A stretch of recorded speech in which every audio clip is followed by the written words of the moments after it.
আপনাদেরকে সম্মান জানিয়ে যাব, কারণ আপনারা আমার সম্মান করছেন। আমার ভিডিও বার্তা দেখেন যারা, তাদের জন্য অন্তরের স্থল থেকে খুব বড় ভালোবাসা ও দোয়া রইল, আন্তরিক অভিনন্দন, শুভেচ্ছা, ধন্যবাদ।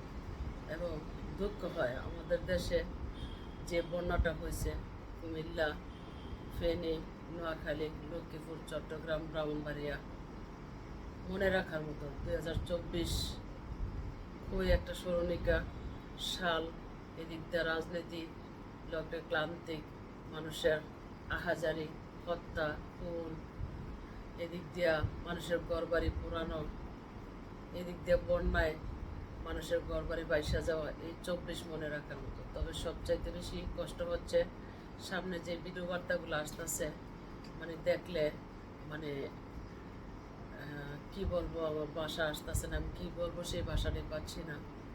যে আমাদের দেশে মানুষ বেশিরভাগই দয়াবান ব্যক্তি, যে ভাইয়েরা দেশ বিদেশ থেকে সাহায্যের হাত বাড়াই দিছে, তো সেই টাকাগুলো এমনও শিশু আছে মা বাবা টাকা দিছে বহুদিন, সেই টাকা ব্যাংকে জমাইছে, মাটির ব্যাংকে। সেই ব্যাংক ব্যাংকে বিবেকের ধারণায় এই বন্যার্থীদের পাশে দাঁড়াইছে। এক ছেলে বাবা মার বহুদিন পরিশ্রমের জমানো টাকা বাচ্চা মনে করে দিছে চকলেট আচার খাওয়ার জন্য, সেই টাকা জমায়া ভাবছে হজে যাবে, সাইকেল কিনবে। সেই টাকা বিবেকের তাড়নায় এই বন্যার্থীদের পাশে সাহায্যের হাত বাড়াই দিছে। সেই টাকা ব্যাংকে থাকবে কেন? সেই টাকা তো ব্যাংকে থাকার কোনো প্রশ্নে ওঠে না। সেই টাকা, সেই কাপড় চোপড় কেন বিক্রি হবে? এক হলো ব্যাংকে থাকবে কেন, এক হলো সেই কাপড় চোপড় কেন বিক্রি হবে? এক হলো যারা কাপড় চোপড় ভিজা কাপড় পাল্টাইয়া পরনের মতো ছিল না, তাদের জন্য হোক পুরাতন হোক নতুন, জনতা দিছে তাদের জন্য। তাদের হাতে না যাইয়া এখন সেই কাপড় চোপড় কেন বিক্রি হবে? দুই হলো বন্যার্থীদের ক্ষুধা মুক্ত করার জন্য, ভালো থাকার জন্য জনতা টাকা দিছে, সেই টাকা ব্যাংকে থাকবে কেন? সেই টাকা তাদের সময় মতো ক্ষুধা মুক্ত করার জন্য দিছে, তাদের হাতে দেওয়ার দরকার ছিল। এখন যাদের ঘরবাড়ি পানি চলে গেছে, ঘরবাড়ি স্রোতে বন্যায় ভাসিয়ে নিচে ক্ষতিগ্রস্ত, তাদেরকে ঘরবাড়ি ফিরে দেওয়ার জন্য দিছে, ব্যাংকে থাকবে কেন? তো আমার কি ভাষা আমি বলবো, আমার ভাষায় মুগ্ধ আসতেছে না যে আমরা যে পরিমাণ চিল্লাপাল্লা করছি বন্যার্থীদের পাশে থাকার জন্য। তো জনতা তো ঠিকই পাশে দাঁড়াইছে, সাহায্যের হাত বাড়াই দিছে, যে যতটুকু পারছি আমরা ততটুকুই দিছি। তো আজকে এক গ্রুপ মোকাবেলা যে সাহায্য না করতে পারলেও টাকা দিয়েছে, যে যেমনি পারছে এমনি সাহায্য করছে। যেমনটা তারা তাদের হত্যার ভয় ছিল, তাদের অ্যারেস্ট হওয়ার ভয় ছিল, তারা মোকাবেলা যাইতে পারে না। মোকাবেলা না গেলেও আমরা যে যেখান থেকে পারছি, যতটুকু সমর্থন ছিল ততটুকু আমরা সাহায্য করছি। যেখানে টাকা চাইছে সেখানে খালি হাতে ফিরাইনি, দিছি। তো আচ্ছা, কাকে মনে করে দিছি? বন্যার্থীদেরকে মনে করে দিছি। তো সেই টাকা তাদের সময় মতো দুঃসময় প্লাবিত ক্ষতিগ্রস্ত মানুষটির মুখের খাবার ক্ষুধা মুক্ত না কইরা ব্যাংকে থাকবে কেন? যাদের ঘর বাড়ি নাই, বন্যায় স্রোতে বাসার গেছে গা, ছাদ নাই, তাদেরকে এখন ছাদ তৈরি করে দিবে, ব্যাংকে থাকবে কেন? তো জনতা কাপড় চোপড় দেওয়া হয়েছে তাদেরকে,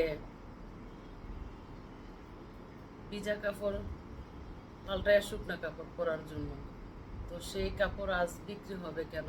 টিআরসি বিশ্ববিদ্যালয়ের পরিচয়। তো লজ্জাজনক, তো কষ্টের বিষয়। এই কষ্টটা তো কেমন জানি লাগতেছে, কি বলবো, ভাষা পাচ্ছি না। তো কতটুকু এগুলা সমাজে গ্রহণযোগ্য হয়েছে, গুণী ব্যক্তিরা এই আলোচনা করবে, আমি আর এই আলোচনা চাইতে পারি না। তো শুধু কষ্ট হচ্ছে, ভাবতে হচ্ছে, না জানি এগুলো পাইলে তারা কতটুকু ভালো থাকতো, নাকি তারা ভিজা কাপড়ই ছিল, এমন একটা টেনশনে কল্পনাতে কষ্ট হচ্ছে, বিবেকের তাড়নায় বাধা দিচ্ছে। তাই কিছু কথা বললাম। তো ভালো থাকবেন সকলে, আর কথা বাড়াইতে চাই না, যেমন কর্ম তেমন ফল পাবে। আমি আর বাসা পাচ্ছি না, কি বলবো, শুধু এতটুকুই বলতে চাই, যারা বন্যায় ক্ষতিগ্রস্ত ছিল সেই সময় তাদের ক্ষুধা মুক্ত না করে কেন ব্যাংকে টাকাগুলো জমা হবে?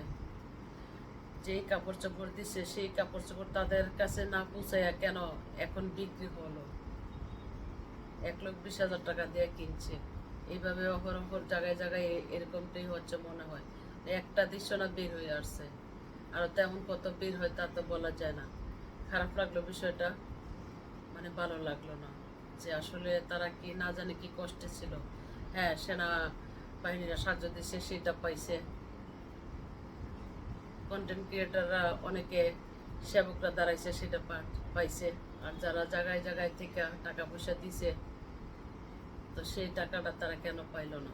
একটা দুঃখের বিষয়, একটা কষ্টের বিষয়।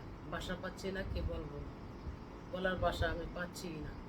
তো ভালো লাগলে লাইক কমেন্টে দিয়ে আমার জন্য দোয়া করবেন, যেন আমি দয়ার দৃষ্টিতে কোনো দুঃসময় দেখলে মোকাবেলা হতে পারি। সেই জন্য আমার কাজ কাম আমি চালিয়ে যাচ্ছি। আমার 10 টাকা ইনকাম হলো জনতার জন্য। আমি যা কই তা বাঁচে থাকলে প্রমাণ পাবেন। আমার জন্য দোয়া করবেন, আমিও আপনাদের জন্য দোয়া করি। ভালো থাকবেন সকল।